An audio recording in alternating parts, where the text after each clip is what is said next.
রবিবারের গপ্প। এখানে পাবেন ভূত, গোয়েন্দা, হাসি ঠাট্টা, কৌতূহল ও রহস্য। আজকের আমাদের গল্প অর্ণব দাসের লেখা রক্তপিশাচ। গল্পের সমস্ত চরিত্রই কাল্পনিক। গল্পের কোনো চরিত্রের সঙ্গে বাস্তব জীবনে কোনো চরিত্রের নাম মিলে গেলে আমাদের ক্ষমা করবেন। আমাদের উদ্দেশ্য কাউকে অপমান করা বা কাউকে ছোট করা নয়। শুরু হচ্ছে রক্তপিশাচ প্রথম পর্ব।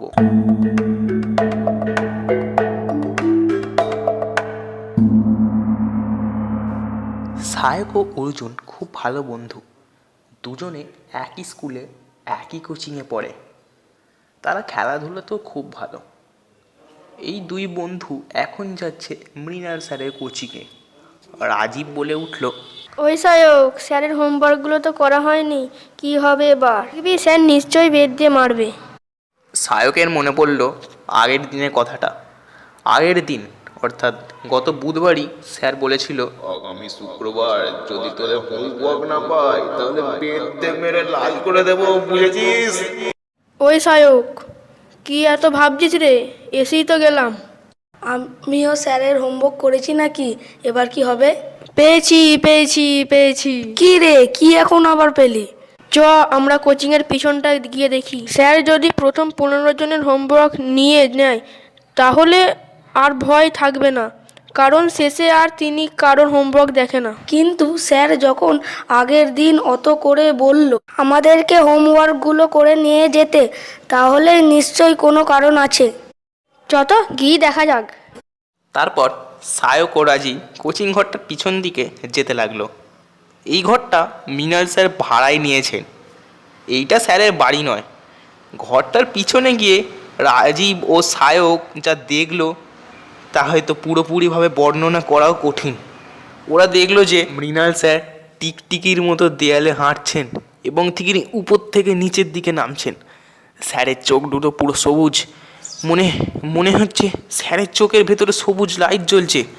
রাজীব তখন বলে উঠল, বাপরে সায়ক, এখান থেকে তাড়াতাড়ি চলে যাই ভালো। সায়ক ও রাজীব আর একটু দাঁড়ালো না সেখানে। সায়কের বাড়ির সামনে তারা চলে এলো। এসে সায়ক বলল, আমি যেটা দেখলাম তুই কি সেটা তাই দেখলি? সায়কের গলার আওয়াজেই স্পষ্ট বোঝা গেল যে সে খুবই ভয় পেয়েছে। রাজীব বলে উঠল, হ্যাঁ, কিন্তু আমি ভাবছি স্যারের কি অপ্রাকৃতিক কিছু।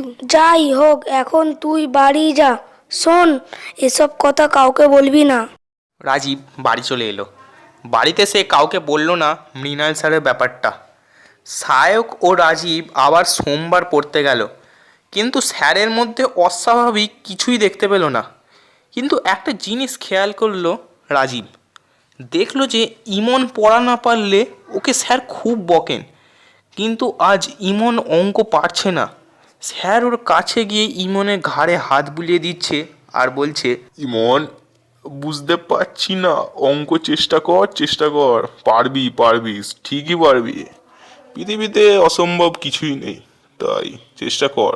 সায়ক দেখল যে স্যার আজ অঙ্ক বোঝাতে মাঝে মাঝে থেমে যাচ্ছেন আর কেমন অদ্ভুতভাবে জিভ চাটছেন। জল তেষ্টা পেলে মানুষ যেমন করে। এই সবাই দেখ, তাহলে আমরা কি পেলাম?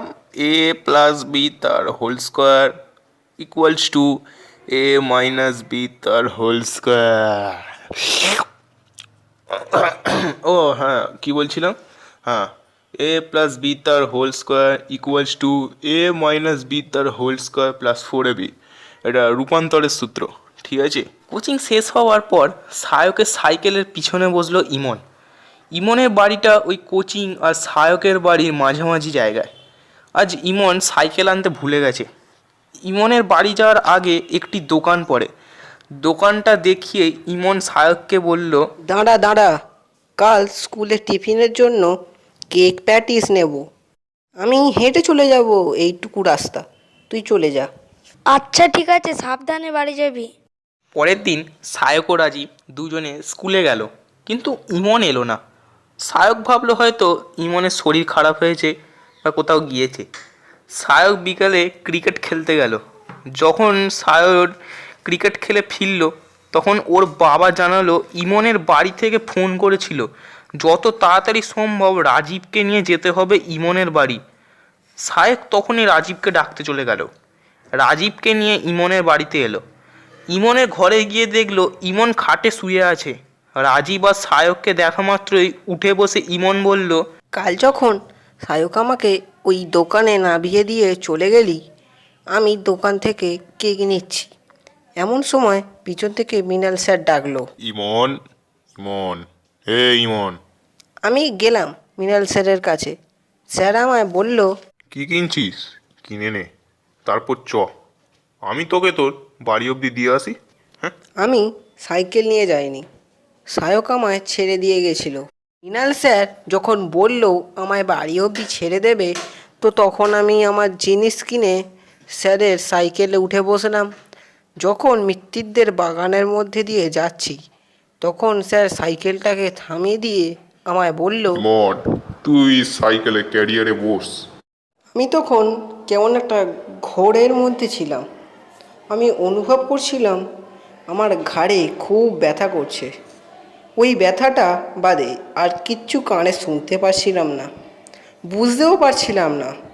কতক্ষণ যে ঠিক ওইভাবে কেটেছে তাও ঠিক করে বলতে পারবো না। কিছুক্ষণ বাদে আবার সব ঠিকঠাক, কানে শুনতে পাচ্ছি, ব্যাঙ ডাকছে, আর ঘাড়ের ব্যথাটা একটু কমে গিয়েছে। তারপর দেখলাম স্যার আমার জামার কলারটাকে তুলে দিয়ে কিছু একটা ঢাকতে চাইছে। তারপর আর মনে নেই। বাবার মুখে শুনলাম আমি নাকি বাড়ির সামনে অজ্ঞান হয়ে পড়েছিলাম। কি হলো রে? অজ্ঞান হয়ে গেলি কি করে?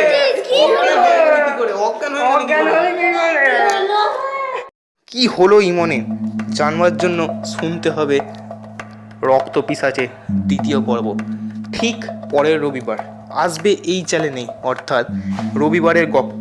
ততদিনের জন্য গুড বাই।